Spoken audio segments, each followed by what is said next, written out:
আমাদেরকে ফিরে যেতে হবে আমাদের রবের কাছে। আমরা কেউ আজীবন থাকতে আসি নাই, আমরা ব্যস্ত আমাদের ক্যারিয়ার নিয়ে, আমাদের লাইফ নিয়ে, আমাদের সমাজ নিয়ে, আমাদের ফ্যামিলি নিয়ে, আমাদের সন্তান আর সম্পদ নিয়ে আমরা সুপার বিজি। মৃত্যু নিয়ে ভাবার একটা মুহূর্ত আমাদের নাই। আমাদের জীবনের সবচাইতে সুনিশ্চিত বিষয় হচ্ছে মরণ। আমিহীন দুনিয়া, মানে এমন দুনিয়া যেটাতে আমি নাই, সব চলে। সকাল গড়িয়ে বিকেল হয়, শীত শেষে গ্রীষ্ম আসে, দিন শেষে রাত নামে, সব চলে, নাই শুধু আমি।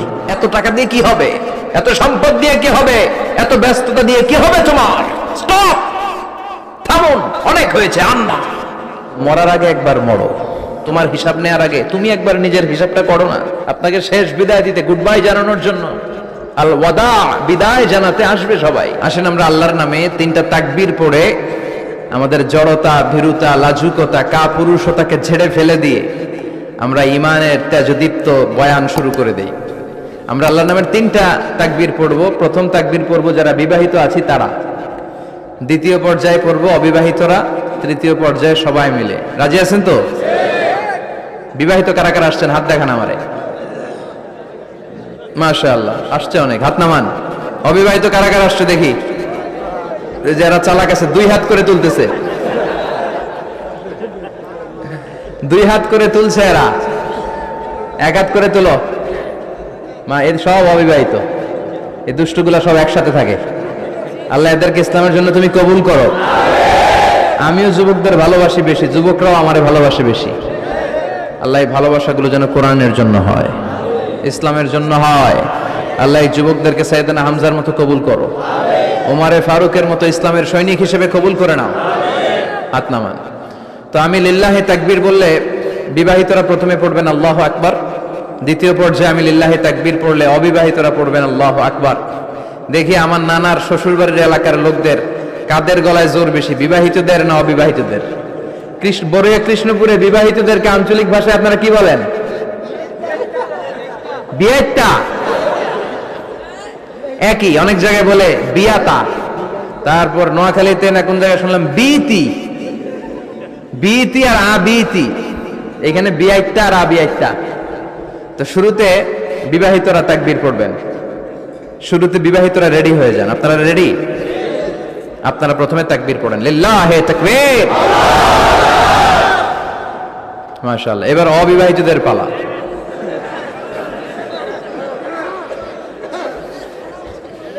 অবিবাহিতরা রেডি? ওরা কাশি দিয়ে গলা ঠিক করে নিতেছে। মাশাআল্লাহ। এবার অবিবাহিতদের পালা, পড়ো তাকবীর, লিল্লাহি তাকবীর। মাশাআল্লাহ, মাশাআল্লাহ। আপনারাও দিছেন? মুরব্বি কাছে আমরাও দিছি। মাশাআল্লাহ। ঠিক আছে, এবার সবাই মিলে তিনটা তাকবীর পড়ে, লিল্লাহি তাকবীর, লিল্লাহি তাকবীর, লিল্লাহি তাকবীর। আল্লাহ আমাদের স্লোগানগুলো কবুল করো।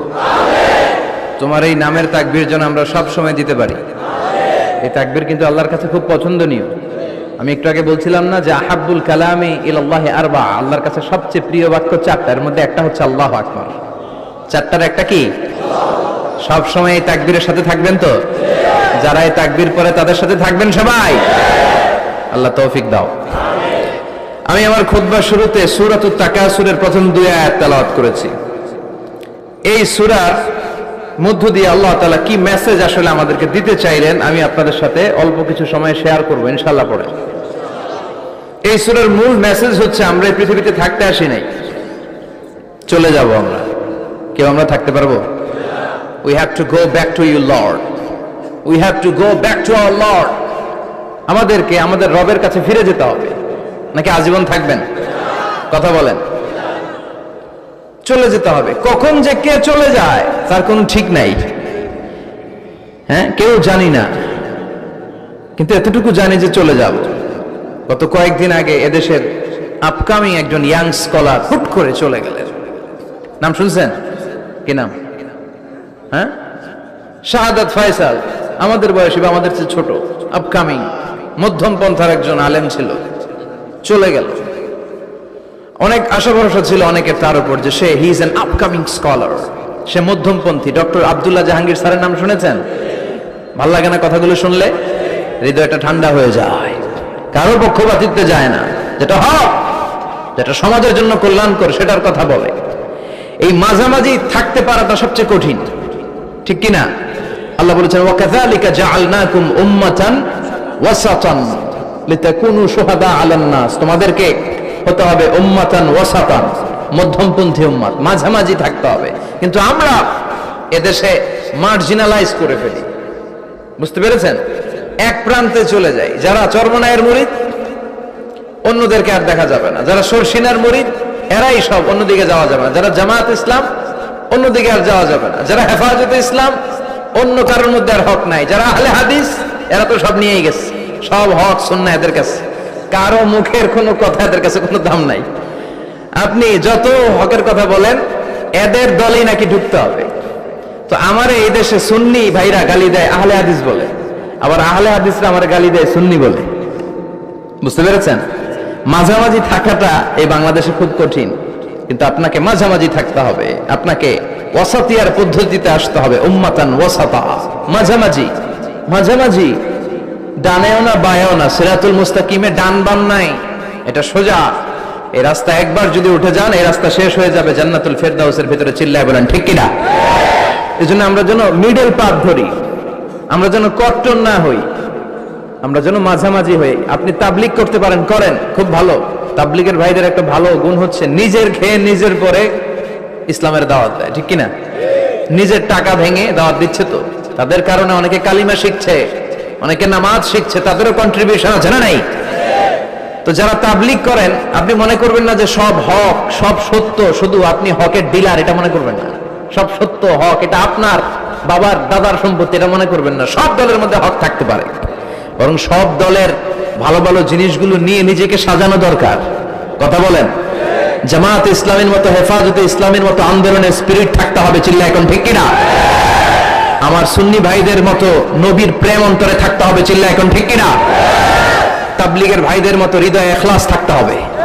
এই সবগুলোর সমন্বয় হচ্ছে ইসলাম, সবগুলোর সমন্বয় ইসলাম। এজন্য কখনো মনে করবেন না যে আমি একদল করি তার মানে অন্য সব দল মনে হয় বাতিল, ওগুলো মনে হয় মুসলমান না, ওগুলো আমার চোখেই ধরে না, এটা ঠিক না। এটা ইহুদিদের স্বভাব।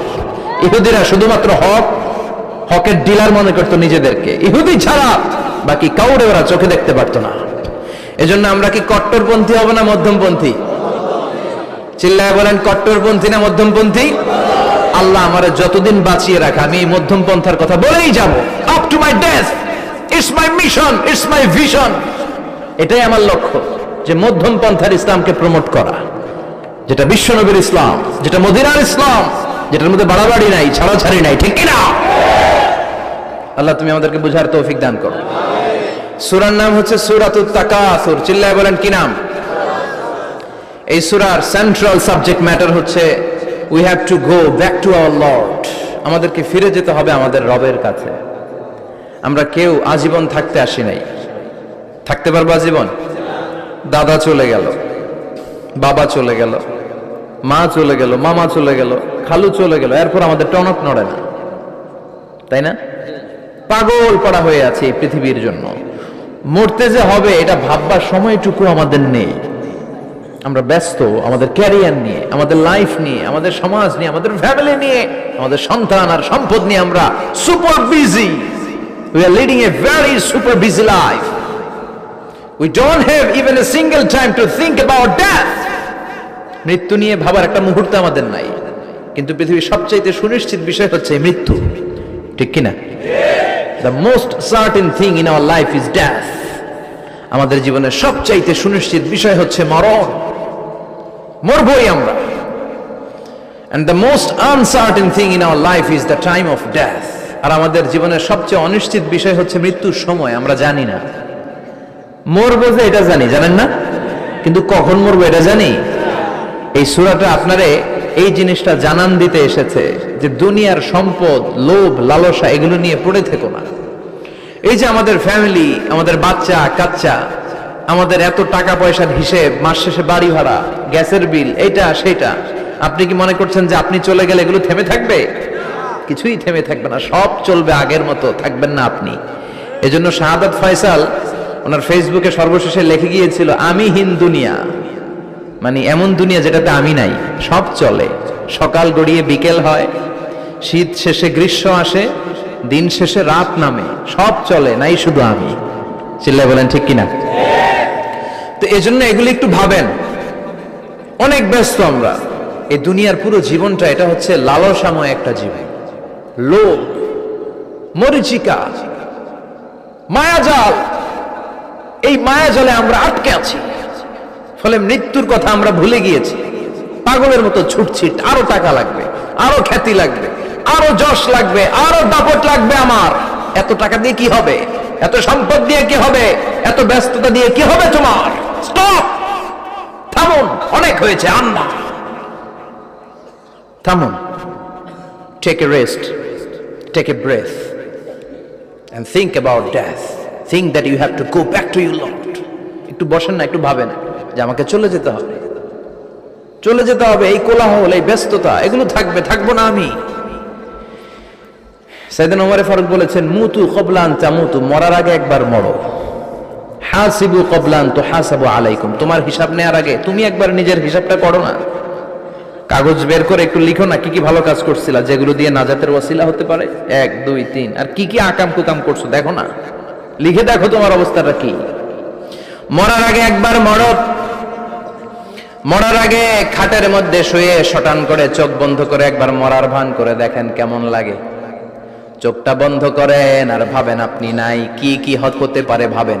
আপনার ছেলেমেয়েরা কান্না জুড়ে দিবে, আপনার প্রাণের স্ত্রী বিলাপ শুরু করে দিবে, বন্ধু বান্ধবের চিৎকার আর মাতম, স্থানীয় এলাকার মসজিদে ঘোষণা, অমুক এলাকার নিবাসী অমুক ভাই অমুকের ছেলে অমুক দুনিয়ায় নাই। সব আত্মীয়রা চলে আসবে, ফেসবুকে স্ট্যাটাস দেয়া হবে, সবাই সবাইকে জানাবে বিকাল 4টায় অমুক হাই স্কুল ময়দানে আপনার জানাজা। ছুটে আসবে, সবাই ছুটে আসবে আপনাকে শেষ বিদায় দিতে, গুড বাই জানানোর জন্য, আল ওয়াদা, বিদায় জানাতে আসবে সবাই। 4 তাকবীর দিয়ে আপনার জানাজা হবে, অশ্রুসিক্ত জানাজায় আপনার বিদায় হবে। কাঠের খাটিয়ার মধ্যে করে কাঁধে তুলে আপনারে কবরে নেওয়া হবে। আগে থেকে খুঁড়ে রাখা কবরটার মধ্যে আপনারে বিছিয়ে দেয়া হবে। বাঁশের কচি দিয়ে তার উপরে মাটির চাপা দিয়ে সব চলে যাবে। ভাবেন না একবার চোখ বন্ধ করে, this is the circle of life, this is the nature of life. এটা সবার হবে, আমার হবে, আপনার হবে। এত মায়া, এত ভালোবাসা কই যাবে? কেউ থাকবে না, সবাই আপনার অন্ধকার কবরে রেখে দিয়ে চলে আসবে। উপরে বাঁশের কঞ্চি, তার উপরে মাটির চাপা, অন্ধকার আর অন্ধকার। এই অন্ধকার যেন শেষ হতে চায় না, শুধুই অন্ধকার, ঠিক কিনা? এজন্য আমাদের চলে যেতে হবে। দাদা গেল, চাচা গেল, মামা গেল, আমাদেরকেও যেতে হবে, জোরে কোন ঠিক কিনা? একদিন মাটির ভেতরে হবে ঘরে মন আমার, কেন বন্ধ দালান ঘর, প্রাণ পাখি উড়ে যাবে পিঞ্জর ছেড়ে।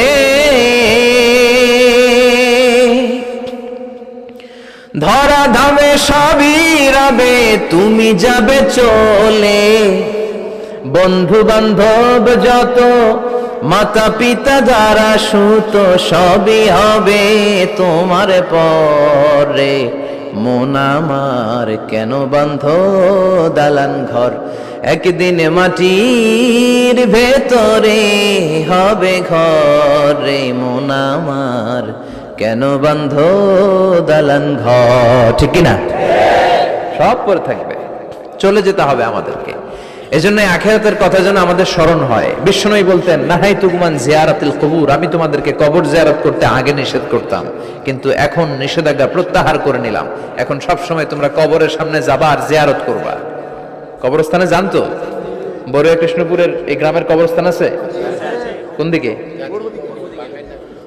পূর্ব দিকে আছে, গোখরার জলের ওদিকে। যান আপনারা, একটু যাবেন, একটু গেলে আখিরাতের কথাটা স্মরণ হবে। ওখানে ছোট শিশুরা শুয়ে আছে, কিশোর যুবকরা আছে, আপনার মতো তাগড়া যুবক মুরব্বীরা আছে। এরা এই এলাকায় থাকতো, এরা আকাশ থেকে নেমে আসে না, এই এলাকার সন্তান, আজ নাই। একটা সার্টেন পিরিয়ড শেষে আপনিও থাকবেন না। This is the nature of life, this is the circle of life.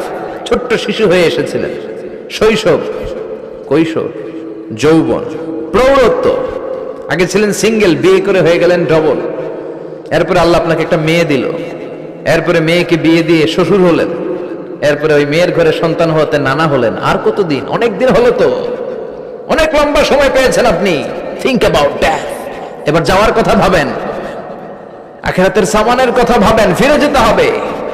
কি শক্তিশালী যুবক, বার্ধক্য চলে আসলে লাঠি ছাড়া চলতে পারে না। কুচকুচে কালো দাড়ি সাদা হয়ে যায়, দাড়ির শুভ্রতা, বয়সের ভার, রং ধরা যৌবন জং ধরে শেষ, ঠিক কিনা? This is the circle of life. যুবক ভাইরা, এটাই জীবন, চলে যেতে হবে, কেউ থাকতে পারবে না, ঠিক কিনা? এটা রিমাইন্ডার আল্লাহ এই সূরার ভেতরে দিয়েছেন যে তোমাদেরকে ফিরে যেতে হবে, এই লোভ লালসা ছেড়ে দাও। রব্বুল আলামিন বলেন, আলহাকুমুত তাকাসুর হাত্তা যুরতুমুল মাকাবির। ও গোলাম, দুনিয়ার সম্পদ, লোভ লালসা তোদেরকে পাগল বানিয়ে দিয়েছে। এই লোভ পাগলামি কোনোদিন তোদের থামবে না যতদিন না তোরা কবরে ঢুকবি, ঠিক কিনা? কার কথা? আল্লাহ বললেন, দুনিয়ার সম্পদ আর লোভ আর মোহে তোমরা গাফেল হয়ে গিয়েছো।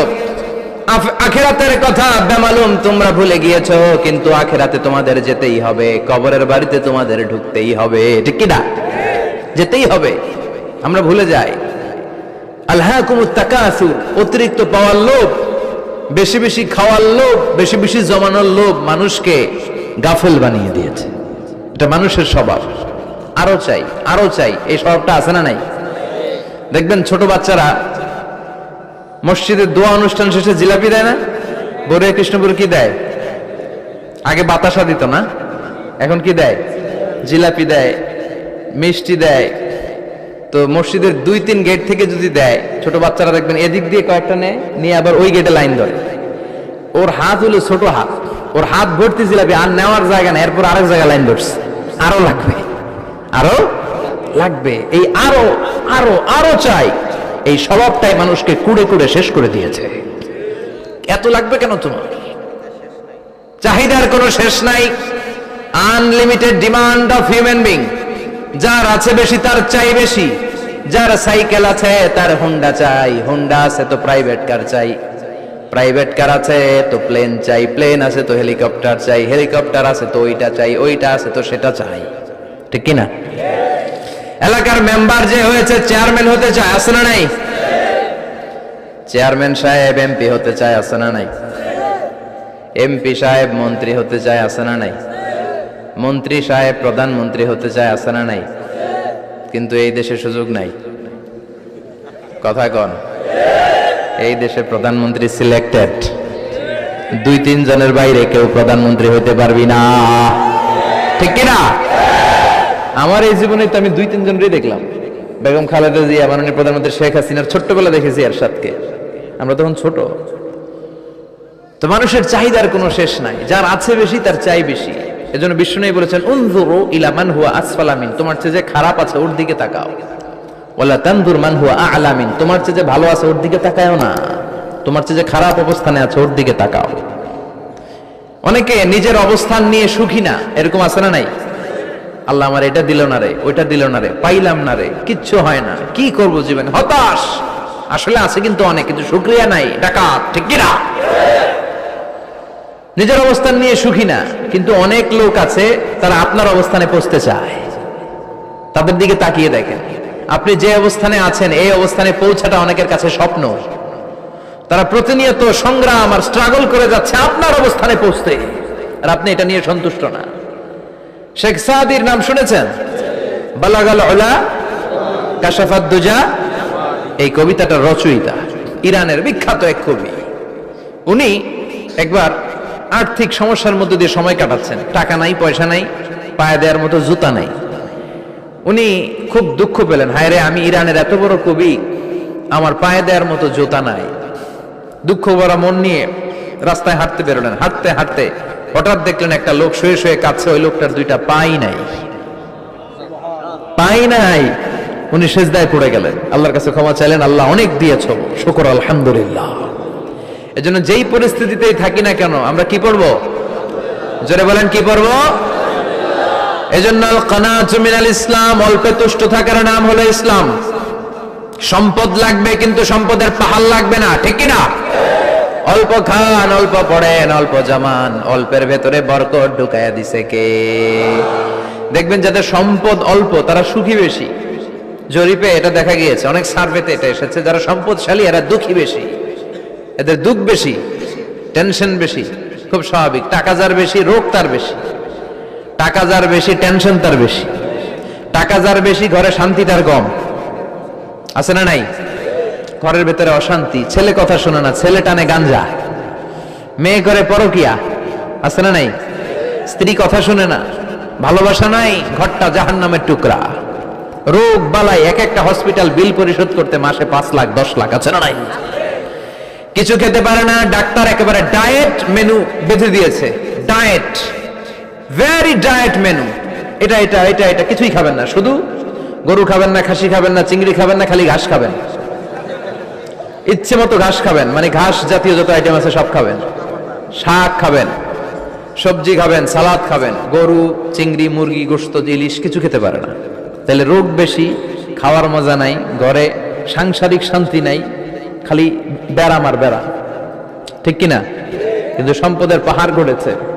আর অল্প যারা খায়, অল্প পড়ে, রিক্সাওয়ালা, কুলিওয়ালা, অল্প বেতনের চাকরি, কিন্তু হক হালালি মেনে চলে, দেখবেন শান্তি আছে অনেক। হ্যাঁ, বাসা ভাড়া দেয়, ফ্যামিলি চালায়, বাচ্চাদের স্কুল বিল, এরপরও মাস শেষে 1-2 হাজার টাকা হাতে থেকে যায়। আর ওর প্রতি মাসে 10 কোটি টাকা ইনকাম, তারপরও ব্যাংকের ঋণ আছে না নাই? সুখ কারে বলে? কিভাবে আপনি সুখকে ডিফাইন করবেন? সুখ তো টাকায় কিনা যায় না, শান্তি টাকা দিয়ে হয় না, শান্তি দেওয়ার মালিক কে? শান্তি আছে অল্প খেয়ে শুকর করার মধ্যে, শান্তি আছে আলহামদুলিল্লাহর মধ্যে। চিল্লায় বলেন ঠিক কিনা?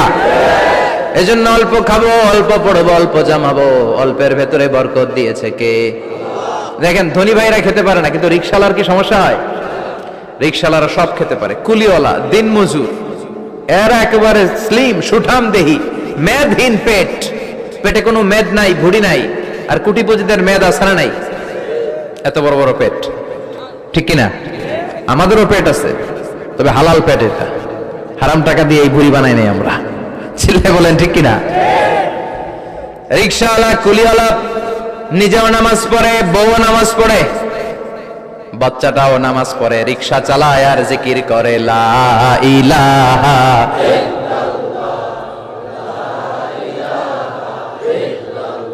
লা ইলাহা ইল্লাল্লাহু মুহাম্মাদুর রাসূলুল্লাহ সাল্লাল্লাহু। সুখ আর শান্তি, তাদের ঘরে সুখ। ধনী, কোটিপতি, ভিআইপি, সিআইপিস, এদের রাতে ঘুম নাই। 1 ঘন্টা ঘুমানোর জন্য 4টা ট্যাবলেট খাওয়া লাগে, এরকম আছে না নাই? কিন্তু ঘুমের জন্য যে ট্যাবলেট খাওয়া লাগে, রিকশাওয়ালা এটা জানেই না।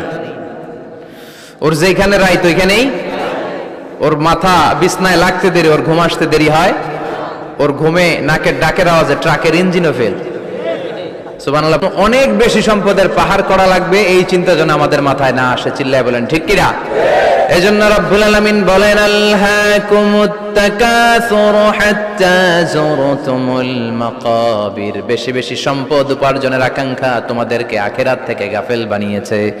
এই গাফলতি কশিনকালেও তোমাদের কমবে না যতক্ষণ না তোমরা কবরে ঢুকবা। হাত্তা যুরতুমুল মাকাবির, মাকবারাতুনের প্লুরাল মাকাবির, যতক্ষণ না কবরে না ঢুকবা, কবরস্থান তোমার আবাসস্থল না হবে, ততক্ষণ পর্যন্ত এই চাই চাই মানসিকতা কমবে। মানুষের স্বভাব হলো আরো চাই, আরো চাই, আরো চাই করে। ফকিরেরা কারা? আল্লাহ গালি দিয়ে বললেন তোরা সব ফকিরনি। তোরা কি? ইয়া আইয়ুহান নাসু আনতুমুল ফুকারাউ ইলাল্লাহ ওয়াল্লাহু হুয়াল গনিয়ুল হামিদ। সুবহানাল্লাহ পড়েন। আল্লাহ ডেকে বললেন গোলাম আনতুমুল ফুকারা ইলাল্লাহ, তোমরা সবাই ফকির, ধনী হলো একজন, তিনি কে? আল্লাহ শুধু ধনী। আর মানুষের স্বভাব হচ্ছে আরো চাই, আরো চাই। ওর 2 তলা বিল্ডিং, আমার 3 তলা লাগবে। ওর 2টা গাড়ি আছে, আমার 3টা লাগবে। আছে না নাই? বিশ্বনবী বললেন কিয়ামতের আগ দিয়ে মানুষের মধ্যে আকাঙ্ক্ষায় প্রতিযোগিতা বেড়ে যাবে, প্রতিযোগিতামূলক টেন্ডেন্সি। কার চেয়ে কে বড় হতে পারে, কার চেয়ে কে বেশি টাকার পাহাড় বানাতে পারে। আছে না নাই? বিশ্বনবী বললেন ওয়ান তারাল হুফাতাল উরাতাল আলাতা রিয়াশায়াতা তাওয়ালুনা ফিল বুনিয়ান। কিয়ামতের আগে এমন কিছু লোক যাদের গায়ে দেওয়ার মতো জামা ছিল না, পায়ে দেওয়ার মতো জুতা ছিল না, পেটে দেওয়ার মতো খাবার ছিল না, সমাজের কেউ তাদেরকে চিনত না। হঠাৎ করে এই লোকগুলো ধনী হয়ে যাবে। and they will start to construct, they will compete to construct high rises building in the cities. শহরে গ্রামে এরা বড় বড় বিল্ডিং বানানো শুরু করবে। এই উঁচা উঁচা বিল্ডিং আমাদের সমাজে আছে না নাই? কৃষ্ণপুরে 2 তলা 3 তলা বিল্ডিং আছে নি? আছে। আজ থেকে 20 বছর আগে ছিল? আমি তো 20 বছর আগে যখন আসছি কিছুই ছিল না, খালি পানি আর পানি। আর এখন 2 তলা 3 তলার অভাব নেই। গরিপুর পাশে না আপনাদের? এদিকে গরিপুর, গরিপুরে যে বিল্ডিং আছে বাংলাদেশেও নাই, ঠিক কিনা? সারা বাংলাদেশের সবচেয়ে দামি জায়গা হচ্ছে গরিপুর বাজারের জায়গা, জানেন এটা? বসুন্ধরা, গুলশান, বনানী, বাড়িধারা, উত্তরার 3-4 ডবল দামে এই জায়গার, ঠিক কিনা? বিল্ডিং এর পর বিল্ডিং। আমি যখন ঢাকা যাই দেখি গরিপুর আসতেছে, মানে গরিপুরের বিল্ডিং আর শহরগুলো আস্তে আস্তে হাইওয়ের পাশাপাশি চলে আসতেছে। প্রতি বছর এসে দেখি কিছু আগাইছে, 2-3 বছর পরে এইটা একেবারে হাইওয়ের সাথে চলে আসবে। খেয়াল করছেন? ঢাকা যাওয়ার সময় গরিপুর আগাইতেছে, খালি গরিপুরের বিল্ডিং, গরিপুরের শহর আগাতে আগাতে আগাতে ঢাকা চট্টগ্রাম মহাসড়কের কাছাকাছি চলে আসছে। এই যে বিল্ডিং বানানোর প্রতিযোগিতা, কুমিল্লা শহরে আজ থেকে 20-25 বছর আগে 5 তলা 6 তলা একটা বিল্ডিং ছিল না, এখন 10 তলা 20 তলা আছে না নাই? ঢাকায় আজ থেকে 20 বছর আগে 10 তলা বিল্ডিং খুঁজে পাইতেন আপনি? নাই। গোটা বিশ্বব্যাপী এখন টাওয়ার বানানোর প্রতিযোগিতা। বিশ্বনবী বললেন এদের কোনো টাকা ছিল না। পৃথিবীর সবচেয়ে বড় টাওয়ার এখন আরব দেশে, এদের কোনো টাকা ছিল না। আরব দেশের সৌদি আরব, কাতার, কুয়েত, বাহরাইন এখন স্বর্ণ আর তেলের খনি পেয়ে আল্লাহরে ভুলে যায়। এদের খাওয়ার মতো কিছু ছিল না। এদেরকে আমার দাদারে শুনতাম বলতো কাবলিওয়ালা বলতো। কি বলতো? এদেশে আসতো জায়নামাজ, তসবিহ ছড়া, খেজুর টেজুর বিক্রি করার জন্য। এরা জেলে পাড়ার লোক ছিল, আরব সাগরের তীরবর্তী এলাকার মানুষ। সাগরের মাছ মেরে এরা জীবন ধারণ করতো। আল্লাহ এদেরকে তেলের খনি দিলেন, গ্যাসের খনি দিলেন, এখন তারা বড় বড় টাওয়ার বানায়, আছে না নাই? বুর্জ আল খলিফা, কি উঁচা বিল্ডিং, 828 মিটার উঁচু। জেদ্দা আছে 1000 মিটার উঁচু কিংডম টাওয়ার। তাইওয়ানে আছে তাইপেডাং টাওয়ার 101 তলা। মালয়েশিয়া আছে পেট্রোনাস টুইন টাওয়ার 88 তলা। চায়নাতে আছে সাংহাই টাওয়ার, একটার পর একটা টাওয়ার। প্রতি বছর অ্যানাউন্স করতেছে যে ওদেরটা আছে আমাদেরটা বড় বানাবো। কাতার কয় ওরা বানাইলে আমরা পারবো না কেন, আমরা বানাবো আরো বড়, আছে না নাই? শাগালাত তুমুত তাকাসুর, এই যে আরো লাগবে, আরো বড় হতে হবে, এই টেন্ডেন্সি মানুষকে আখিরাত থেকে একেবারে গাফেল বানিয়ে দিয়েছে। চিল্লায় বলেন ঠিক কিনা? টাকার পাহাড় বানাতে চায়, দরকার থাকলেও চায়, না দরকার থাকলেও চায়। বর্তমান পৃথিবীর সবচেয়ে ধনী লোকটার নাম জানেন? কি নাম? হ্যাঁ, বিল গেটস। ওর যে কত টাকা ও নিজেও জানে না। ওর পকেট থেকে যদি $100 একটা বান্ডিল পড়ে যায়, এটা তুলতে ওর যত সময় লাগবে, ও না তুলে যদি হেঁটে যে আইডিয়া নিয়ে হাঁটতেছিল ওটা নিয়ে হাঁটে, ওদিকে আরো বেশি ইনকাম হয়ে যাবে। এত টাকা তার, এটা তোলার সময় তো তার নাই। ওয়ারেন বাফেট নাম শুনছেন? হাজার হাজার কোটি ডলারের মালিক। Prince Walid bin Talal, Saudi ধনকুবের নাম শুনেছেন? ওর একটা বিমান আছে, প্রাইভেট জেট প্লেন। এই বিমানটার 70% মেড অফ গোল্ড। বিমানের 70% স্বর্ণ দিয়ে বানানো। গত কয়েক বছর আগে আমি ব্রুনাই গিয়েছিলাম। ব্রুনাইয়ের সুলতানের নাম হাসান আল বালখিয়া।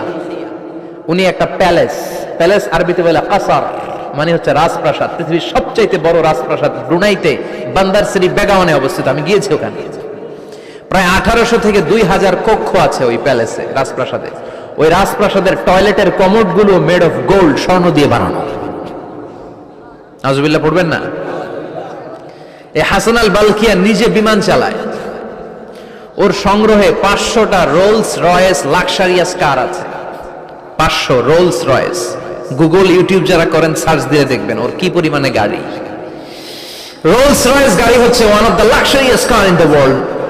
কার ব্র্যান্ডের মধ্যে যত দামি কার ব্র্যান্ড আছে এর মধ্যে রোলস রয়েস একটা, যেগুলোর দাম কমসে কম এদেশের টাকায় 8 কোটি থেকে 10 কোটি টাকা।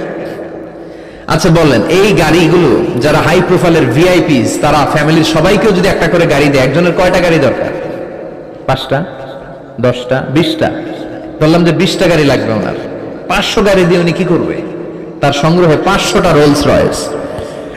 স্বর্ণেরও গাড়ি আছে, তার স্বর্ণের পালঙ্ক আছে, আমি দেখে এসেছি। পোরশে, ফারারে, লাম্বরগিনি, এই টাইপের যে ব্র্যান্ডগুলো আছে, অভাব নাই। তার মানে আছে, যার বেশি চায় তত বেশি। চিৎকার করে বলেন ঠিক কিনা? এজন্য আল্লাহ বললেন আল্লাহকুমুত তাকাসুর হাত্তা যুরতুমুল মাকাবির। দুনিয়ার লোভ তোমাদেরকে আখিরাত থেকে গাফেল বানিয়ে দিয়েছে। দুনিয়ার লোভ লালসার মধ্যে পড়ে আখিরাতকে বেমালুম তোমরা ভুলে গিয়েছো। এই গাফলতি কোনোদিন কমবে না যতদিন না তোমরা কবরে ঢুকো, ঠিক কি না? সম্পদ উপার্জনে ইসলাম বাধা দেয় না, কিন্তু সম্পদ হৃদয়ে স্থান দেয়া যাবে না। সম্পদ উপার্জন করতে হবে, খরচ করে ফেলতে হবে। বেশি সম্পদশালী হতে হলে আল্লাহর সন্তুষ্টির জন্য যাকাত দিতে হবে। কি দিতে হবে? দে জাকাত তোরা দে রে জাকাত, তোর দিল খুলবে পরে আগে খোলো খাত। দে জাকাত তোরা দে রে জাকাত, ঠিক কিনা? দিল পরে খুলবে, আগে হাত খোলেন। হাত খুললে দেখবেন দিলটারে খুলে দিয়েছে কে? সাইয়েদনা মুসা আলাইহিস সালামের জামানায় ওনার চাচাতো ভাই ছিল মিশরের সবচাইতে বড় ধনী, যাকাত দেয় নাই। তার কি করুণ পরিণতি হয়েছে কোরআনে আছে না নাই? এত সম্পদ ছিল, তার সম্পদগুলো সে সিন্ধুকে আটকে রাখতো। আর এই সিন্ধুকের চাবিগুলো আলগানোর জন্য, কাঁধে নেওয়ার জন্য 10 জন লোক লাগতো। সিন্ধুক কাঁধে নেওয়ার জন্য, সিন্ধুকের চাবির গোছা কাঁধে নেওয়ার জন্য কয়জন? তাহলে কি পরিমাণ সম্পদ ছিল? সাইয়েদনা মুসা বললেন, সম্পদের মালিক তুই হস নাই, আল্লাহ বানাইছে। কারণ বলে ইন্নামা উতীতুহু আলা ইলমিন ইনদি, আল্লাহ আমারে সম্পদ দেয় নাই, আমি আমার মেধা খাটিয়ে সম্পদ বানিয়েছি। যাকাত আমি দিব না। মুসা বললেন তাহলে আযাবে পড়বি, কারণ কই পারলে আযাবান। আল্লাহ বললেন ফাখাসাফনা বিহি ওয়া বিদারহিল আরদ, ও মুসা নিরাপদ দূরত্বে চলে যাও, এখনই ভয়ঙ্কর ভূমিকম্প হবে, আযাব দেব। কারণ সহ কারণের সব সম্পদ আমি জমিনের ভেতরে ঢুকায়া দেব। আমি নিজে কারণের বাড়ি দেখে এসেছি। মিশরের রাজধানী কায়রো থেকে প্রায় 150 কিলো দূর একটা জেলা আছে, ফায়ুম জেলা। ওইখানে কারুনকে আল্লাহ তার সব সম্পত্তি সহ মাটিতে দাবিয়ে দিয়েছেন। দাবাতে দাবাতে হাঁটু পর্যন্ত যখন কারুন জমিনে দেবে যায়, ভাবছে উঠে যাবে। কোমর পর্যন্ত যখন মাটির মধ্যে দেবে যায়, ভাবছে উঠতে পারবে। গলা পর্যন্ত যখন দেবে যায়, হাত তুইলা কয় আমি ঈমান আনলাম। ও মুসা, সব সম্পদ তোর, আর তোর আল্লাহর লইয়া যা, খালি আমারে বাঁচা, আমারে।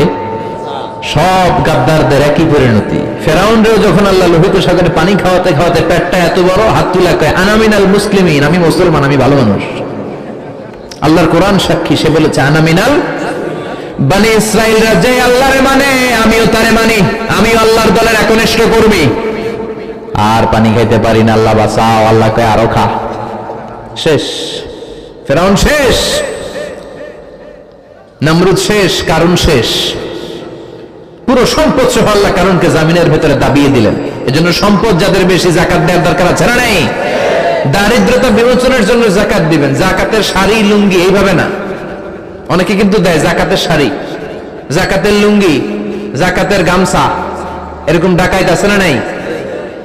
বাংলাদেশে এমনও হয়েছে যাকাতের শাড়ি দিবে বলে সে পত্রিকায় নিউজ করেছে, আর ওই শাড়ি আনার জন্য শাড়ি দিবে 5,000 মানুষ, এসেছে 5 লক্ষ।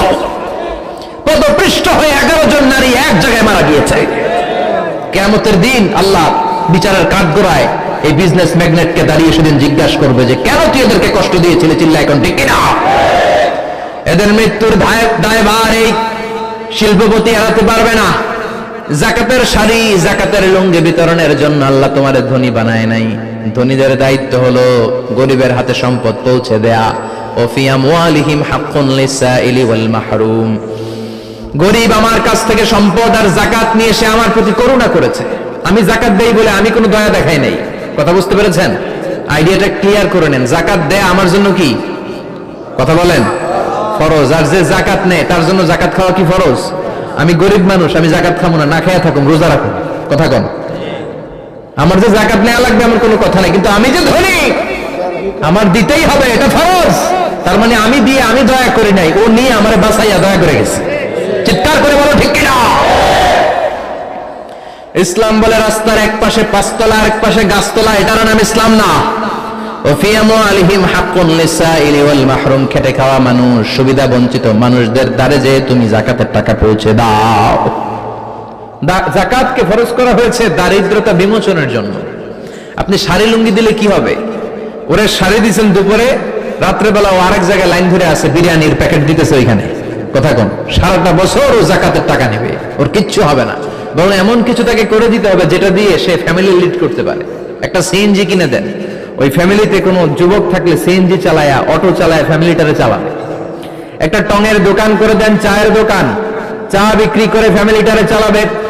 অস্ট্রেলিয়ান একটা গাই কিনে দেন, গরুর দুধ বিক্রি করে তার ফ্যামিলি চলবে। কিংবা মাছের একটা খামার করে দেন, মুরগির খামার করে দেন, ঠিক কিনা? ওমরে ফারুক বলতেন, এমন ভাবে জাকাত দাও যাতে করে যাকে জাকাত দিয়েছে জীবনে কোনোদিন সেজন্য আর কারো কাছে যে হাত পেতে জাকাতের জন্য দাঁড়িয়ে না থাকে। এই বিধানটা কার? এজন্য আল্লাহ বললেন, আল্লাহকুমুত তাকাসুরু হাত্তা যুরতুমুল মাকাবির। দুনিয়ার লোভ লালসা তোমাদের কমবে না যতদিন না তোমরা কবরে ঢোকো। কার কথা? চিল্লায় বলেন কার? এজন্য দুনিয়ার প্রতি যে আমাদের লোভ, এটা কি বাড়াইতে হবে না কমাইতে হবে? এই দুনিয়ার জীবন এটা ক্ষণিকের। আমাল হায়াতুদ দুনিয়া ইল্লা মাতাউল গুরুর। এটা ভোগের সামগ্রী, আজ আছে কাল না, এটা হাতের ময়লা। দুনিয়ার এই জীবনের দৃষ্টান্ত হচ্ছে 4টা স্বর্ণের টুকরা আর 3টা লাশের মতো। স্বর্ণের টুকরা 4টা, চিৎকার করে বলেন তো কয়টা? লাশ 3টা, জোরে বলেন কয়টা? অনেক অনেক আগের যুগের 3জন যুবক জীবিকার তাগিদে তারা বের হয়েছে কর্মসংস্থান করে খাবে। প্রতিমধ্যে তারা গুপ্তধন পেয়েছে, স্বর্ণের বার পেয়েছে, এত বড় বড় 4টা পেয়ে তারা মহা খুশি। আমাদের আর কাজ করা লাগবে না, এগুলো বেচে আজীবন খাবো, সুখে থাকবো। তো 3জন মিলে বললো 4টা স্বর্ণের টুকরা 3জনের মধ্যে ভাগ করে দেওয়ার আগে একজন এক কাজ কর, বাজার থেকে কিছু রুটি নিয়ে আয়, খুব ক্ষুধা লেগেছে, খেয়ে নেই। একজনের রুটি আনতে পাঠিয়ে 2জন মিলে ভাবে, ওইটারে যদি মেরে ফেলতে পারি তাহলে তো তোর আর আমার মধ্যে কোনো ঝামেলা নাই। স্বর্ণের টুকরা কয়টা? তুই নিবি 2টা, আমি নেব 2টা। আর যেটারে রুটি আনতে পাঠাইছে ওইটা মনে মনে ভাবতেছে রুটির মধ্যে বিষ মিশাই নিয়ে যাব। কি মিশাবো? বিষ খাইয়া ওইটা শেষ, সবগুলো আমার। তো বিষ মিশায় নিয়ে আসছে, আর আগের পরিকল্পনা অনুযায়ী এই 2জন মিলে তাকে নৃশংসভাবে হত্যা করেছে। হত্যার পরে কয়, প্রচন্ড ক্ষুধা লাগছে, লো আগে খাইয়া লই। 2জন মিলে বাজার থেকে আনা বিষ মাখানো রুটি খেয়ে ওই 2টাও শেষ। স্বর্ণের জায়গায় স্বর্ণ পড়ে আছে, স্বর্ণগুলো নেয়ার মতো মানুষ আর নাই, ঠিক কিনা? এজন্য মানুষের এই চাহিদা কমবে না। বিষ্ণু বলেন, লাউ আন্না লিকুল্লি ইবনি আদম ওয়াদিয়ান মিন যাহাব আহাব্বা আই ইয়াকুনা ইলাইহি ওয়াদিয়ান। আল্লাহ প্রত্যেককে, আমাদের প্রত্যেককে যদি একটা করে স্বর্ণের পাহাড়ের মালিক বানিয়ে দেয়। কয়টা করে পাহাড় দেখছেন কোনদিন? কই দেখছেন? চিটাং গেছিলেন? এই চট্টগ্রামে গেলে দেখা যায় কি পাহাড়। এই একটা পাহাড় স্বর্ণের, এক একটা স্বর্ণের পাহাড়ের মালিক যদি আমাদের এক একজনকে বানায় দেওয়া হয়, এরপর আমরা চাবো আরেকটা স্বর্ণের পাহাড়ের মালিক কেমন করে হওয়া যায়। আচ্ছা বলেন তো, একটা স্বর্ণের পাহাড় আমার 14 পুরুষ বিক্রি করে খাইলেও শেষ করতে পারবো এটা? তো আরেকটা কেন লাগবে আমার? ওয়ালাই আমলা ফাহু ইল্লা তুরাব। বিষ্ণু বলেন, কবরের মাটি যতক্ষণ না তোর মুখে না ঢুকবে, তোর এই চাওয়া চাওয়া খাই খাই স্বভাব বন্ধ হবে না। এজন্য আল্লাহ বললেন, আলহাকুমুত তাকাসুরু হাত্তা যুরতুমুল মাকাবির। দুনিয়া তোমাদেরকে গাফেল বানিয়ে দিয়েছে, গাফলতি কমবে না যতদিন না কবরে ঢুকো। কবরে ঢুকা লাগবে, কবরে ঢুকা লাগবে না? কবরে আমাদেরকে যেতেই হবে, যেখানেই থাকেন। কবরের প্রশ্ন আছে না নাই? অনেকে বলে, হুজুর বিমান হামলায় মারা গিয়েছে, বিমান জ্বলে পুড়ে ছাই হয়ে গিয়েছে, তার কবর কোথায়? তার আত্মাটা যেখানে আছে ওই জায়গায় প্রশ্ন আছে না নাই? অনেকে বলে, হুজুর সাগরের মধ্যে পড়ে মারা গিয়েছে, তিমি মাছ খেয়ে ফেলেছে, তার কোনো অস্তিত্ব নাই, কিন্তু তার রুহুটা আছে না নাই? প্রতিটা রুহু সংরক্ষণ করে কে? প্রত্যেকটা আত্মা আল্লাহর কাছে সংরক্ষিত থাকে। প্রতিটা রুহু, প্রতিটা মানুষ মালাকুল মাউতকে দেখতে পায়। আপনিও দেখবেন, আমিও দেখব। মুমিনদের কাছে এসে মালাকুল মাউত একজন যুবকের বেশে সাদা ধবধবে জুব্বা পরে সুগন্ধি মেখে মুমূর্ষু ব্যক্তির শিয়রে বসে বসে বলে, ইয়া আইয়াতুহান নাফসুল মুতমাইন্না, হে প্রশান্ত আত্মা, উখরুজি ইলা মাগফিরাতুল্লাহি ওয়া রিদওয়ানি, আল্লাহর ক্ষমা আর দয়ার দিকে বের হয়ে আসো। বলা মাত্রই মুমিনের আত্মাটা স্মুথলি বের হয়ে আসে। কাফান মিন আকফানিল জান্নাহ, হানুত মিন হানুতিল জান্নাহ, জান্নাত থেকে আনা সুগন্ধি কাফনের মধ্যে পেঁচিয়ে তিনি রূহটাকে নিয়ে ইল্লিনে চলে যায়। সরাসরি দেখে মালাকুল মাউতকে। আর যারা ইসলাম বিরোধী, কোরআন বিরোধী, তাদের সামনে এসে মালাকুল মাউত ত্রাস সৃষ্টি করে। আগে ধমক, হাইওয়েতে মাঝে মাঝে ডাকাতি হয় না? বাসগুলোর মধ্যে যখন ডাকাতি হয়, বাসে থাকে 50 জন, ডাকাত ঢুকে 5 জন, এই 5 জনের ভয়ে সবগুলো পেশাব করে দেয়। কারণ ত্রাস সৃষ্টি করে, এসেই চাইনিজ কুড়াল দিয়ে আগে কুবায় দেয় 4-5 জনের। রক্ত দেখে কি দেওয়ার সব আগে রেডি করে রাখে। মালাকুল মাউত এসে কাফের নাস্তিক মুশরিকদের সামনে সেরকম একটা ত্রাস সৃষ্টি করে, ভয়ে লোকটা কাঁপতে থাকে। ওর কাছে ভদ্র ভাষায় কথা বলে না, সুন্দর জামা পরে আসে না, কালো কুচকুচে চেহারা, ভয়ঙ্কর একটা রূপ নিয়ে, আকৃতি নিয়ে ইসলাম বিরোধীদের মাথার সামনে আসে, দুর্গন্ধযুক্ত চেহারার দেহ নিয়ে ধমক দিয়ে বলে, ও পাপাত্তা, ইয়া আইয়াতুহান নাফসুল খাবিসা উখরুজি ইলা গাদাবিল্লাহ, হে পাপাত্তা, আল্লাহর রাগ, ক্রোধ আর গজবের দিকে বের হয়ে আয়। মুমিনের আত্মা বলার সাথে সাথে যেমনি মুমিনের দেহ থেকে বের হয়ে জান্নাতি কাফনের ভেতরে ঢুকে, কাফেরদের আত্মাও কি এরকম তাড়াতাড়ি বেরোতে চায় নাকি? কাফেরদের আত্মা বেরোতে চায় না, ডানে দৌড়, বায়ে দৌড়, সামনে দৌড়, পেছনে দৌড়, আহা, দৌড়াদৌড়ি করে। মালাকুল মাউত এটাকে টেনে হিচড়ে, একটা জীবিত ছাগলকে জবাই না করে তার চামড়া উল্টার দিকে টেনে হিচড়ে বের করলে ছাগলটা যত কষ্ট পায়, এর সে কম 70 গুণ বেশি কষ্ট দিয়ে কাফের মুশরিক আর গাদ্দারদের রূহ কবজ করা হয়। আল্লাহ এই পরিস্থিতি থেকে তুমি আমাদের বাঁচাও। মুমিনদের রূহ যেমনি কবজ হয়, ওইভাবে রূহ কবজের ব্যবস্থা করে দিও।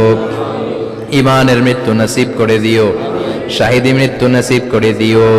আমাকে শহীদ করে সেই মিছিলে শামিল করে নিও, যে মিছিলের নেতা মীর হামজা খোবায়েবে খাব্বাব, আল্লাহর কাছে ছিল অতি প্রিয়, শামিল করে নিও।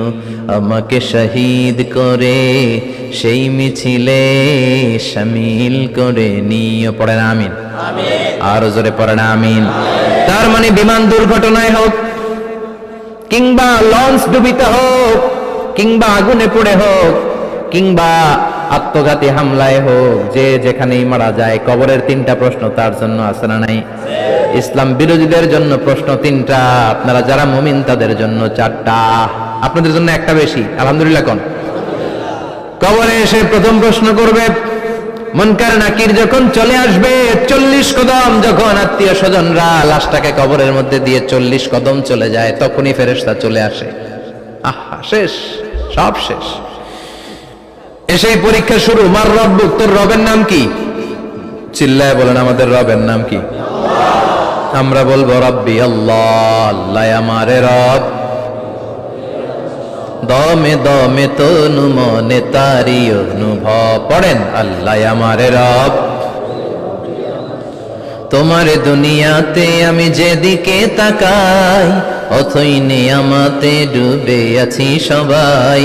পাখ পাখালির গানে শুনি তসবিহ কল রব, তসবিহ কল রব, আল্লাহ আমারে রব। প্রথম প্রশ্ন, তোমার রবকে? আমরা বলবো আমাদের রব আল্লাহ। দ্বিতীয় প্রশ্ন, ওমা দীনু, তোমার ধর্মের নাম কি? আমরা কি বলবো? তৃতীয় প্রশ্ন, বিশ্বনবীর চেহারা দেখিয়ে বলা হবে, আতারিফু হাদার রাজুল, এই লোকটারে চিনো নাকি? আমরা বলবো চিনি, আমাদের প্রাণের নবী, ঠিক কি না? চাঁদের চেয়ে সুন্দর তুমি নবী আমার কমলিহি ওয়ালা, দু জাহানের বাদশাহ তুমি প্যারা নবী সাল্লে আলা, চাঁদের চেয়ে সুন্দর তুমি নবী আমার কমলিহি ওয়ালা, ঠিক কি না? 3টা প্রশ্নের যথাযথ উত্তর যখন দিয়ে দিলেন, আপনার জন্য অতিরিক্ত আরেকটা প্রশ্ন করা হবে, ওয়ামা ইলমুক, তোমার নলেজ কি? 3টা প্রশ্নের উত্তর যে তুমি করতে পারলা, কিভাবে পারলা, কেমনে জানলা? নকল করে বলছো নাকি জেনে বুঝে আসছো? নকল হয় না? এখন তো পরীক্ষা চলতেছে বোধহয়। কি পরীক্ষা? এসএসসি পরীক্ষা। নকল হয়? কৃষ্ণপুরে নকল নাই না? এখন মনে হয় এগুলো একটু কমছে। একটা সময় ছিল অনেক নকল হইতো। পাঞ্জাবের ভিতরে নকল, পকেটে নকল, টুপির ভিতরে নকল, মৌজার ভিতরেও নকল। এমনকি মেয়েরাও নকল করে পরীক্ষার হলে আসে না নাই? স্কেলের মধ্যে লিখে নিয়ে যায়, হাতের মধ্যে লিখে নিয়ে যায়, ওড়নায় লিখে নিয়ে যায়, কাপড়ে লিখে নিয়ে যায়, আসে না নাই? ফেরেশতারা বলবে নকল করছো নাকি? কেমনে জানলা? তিনটা প্রশ্নের উত্তর তুমি কেমনে বললা? আল্লাহ তোমার রব, ইসলাম তোমার ধর্ম, এই লোকটা বিশ্বনবী কেমনে চিনলা? আপনাকে তখন বলতে হবে আমি কোরআন থেকে শিখেছি, আমি হাদিস থেকে শিখেছি, আমি ইসলাম জেনে বুঝে মেনেছি, আমি আন্দাজে কোথাও ঘুরি নাই। চিল্লা এখন ঠিক কিনা? আপনাকে বলতে হবে, এজন্য শিখতে হবে, প্রতিনিয়ত ইসলাম সম্পর্কে জানতে হবে, আখের গোছাতে হবে, জীবনটাকে আলোকিত করতে হবে। চিল্লায় বলেন ঠিক কিনা? চারটা প্রশ্নই যখন হয়ে গেল, ফেরেশতারা বলবে আহলান ওয়া সাহলান ওয়া মারহাবান বিক, খোশামদেদ, কংগ্রাচুলেশন, খোশামদেদ, কংগ্রাচুলেশন। সব প্রশ্নের উত্তর তুমি পেরেছো। ফায়ুফসাহু লাহু কবরুহু ৭০ যিরান, আপনার কবরটারে ৭০ হাত লম্বা করে দেয়া হবে। ওয়া ইফতাহু লাহু বাবুন ইলাল জান্নাহ, আপনার কবর থেকে জান্নাতের দিকে দরজা খুলে দেয়া হবে।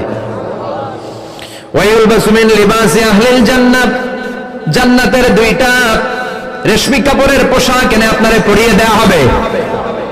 আর বলা হবে নাম কানাও মিলা আরুস, ঘুমাও, sleep, you should get some sleep now, তোমাকে লম্বা সময় পাড়ে দিতে হবে, ঘুমাও। কানাও মিলা আরুস, যেমনি বর বাসর রাতে আরামসে ঘুম দেয়, বাসর রাতে যেমনি বর কনেকে নিয়ে মধুর ঘুম দেয়, তুমিও ঘুমাও, কেউ তোমার ঘুম ভাঙবে না। মালাক ইসরাফিলের কিয়ামতের জন্য ইসরাফিলের সিংহায় যে ফুৎকার আছে, ওই ফুৎকার ছাড়া কোনো কিছুই তোমার ঘুম ভাঙাতে পারবে না। আলহামদুলিল্লাহ পড়েন। আল্লাহ আমরাও যেন চারটা প্রশ্নের উত্তর দিয়ে লম্বা একটা ঘুম দিতে পারি, পড়ে না আমিন। ওয়াম্মাল কাফির ওয়া আহলুশ শিমাল, আর ইসলাম বিরোধী যারা, তাদের সামনে আসবে মালাকান আসওয়াদান আজরাকান, কৃষ্ণ বর্ণের দেহ, নীলাভ বর্ণের দুটো চোখ, গায়ের রং কালো, চোখের রং নীল, দেখতে কেমন লাগে? আলিফ লাইলার ভূতের মতো, কথা কন। গায়ের রং কালো, চোখের রং নীল। ফেরেশতা দুইটা আসবে, এসে ত্রাস সৃষ্টি করবে, এসে বলবে বল তোর রবের নাম কি? মার রব্বুক। ইসলাম বিরোধী মুশরিক কাফের নাস্তিক এরা বলবে আমি জানি না আমার রবকে, আমি জানি না, আমি তো আজীবন শুধু চেয়ার করেছি, মদ খেয়েছি, আমি ধর্ষণে সেঞ্চুরি করেছি দুনিয়ার বুকে, আমি টেন্ডারবাজি করেছি, চাঁদাবাজি করেছি, আমি মাস্তানি করেছি, আমার দাপটে এলাকার ইসলাম প্রিয়রা বাসায় ঘুমাতে পারে না। আমি ছিলাম টেন্ডারবাজ, আমি ছিলাম গডফাদার, সন্ত্রাসীদের লিডার, আমি ছিলাম ডন 1 2 3 সব, আমি ছিলাম ডনের ডন, আমি ছিলাম মাস্তান রংবাজ, রব টপ কি আমি তো জানি না। লাদ্রি লাদ্রি, আমার জিজ্ঞেস করো না। আবার প্রশ্ন করা হবে ওয়ামা দীনুক, তোর ধর্মের নাম কি? বলবে লা আদরি, আমার কোনো ধর্ম নাই, আমার কোনো ধর্ম নাই, আমি শুধু মৌজ মাস্তিতে ছিলাম, আমি আনন্দ ফুর্তি করেছি, ইসলাম নিয়ে আমার মাথা ব্যথা ছিল না, আজীবন ইসলামরে আমি বাস দিয়েছি। চিল্লায় বলেন ঠিক কিনা? ইসলাম বিরোধীদের সাথে ছিল আমার চলাফেরা, আমার সব সাঙ্গ পাঙ্গ ছিল গুন্ডা বদমাশ ইসলাম বিরোধী। রব কি, ইসলাম কি, এগুলো আমি জানি না, আমার এগুলো জিজ্ঞেস করো কেন? ধর্ম কি আমি জানি না, আমি কিচ্ছু মনে করতে পারছি না। 3 নাম্বার প্রশ্ন করা হবে আচ্ছা আরিফ হাদার রাজুল, দেখো তো এই লোকটারে চিনো কিনা? কয় না চিনি না, তবে মনে হয় এই লোকটারে দুনিয়ার বুকে আমি গালি দিতাম, এই লোকটার বিরোধিতা করতাম, ব্লগের মধ্যে এই লোকটার ব্যাপারে কুৎসা রটনা করতাম, এই লোকটার কার্টুন বানিয়ে আমি হিংসা ছড়িয়ে দিতাম, এই লোকটার ব্যাপারে আমি এলাকার মধ্যে অপপ্রচার চালাতাম। ফেরেশতারা বলবে তাই, এই ছিল তো ডিউটি, দাঁড়া এখনই আমাদের খেলা শুরু, এখনই শুরু। ফায়ুতরাকু বিমাতারিকা মিন হাদিদ, লোহার একটা হাতুড়ি দিয়ে মাথা থেকে পা পর্যন্ত পিটানো হবে, পিটিয়ে ওর গোশতের হাড্ডিগুলোকে থেতলে ফেলা হবে।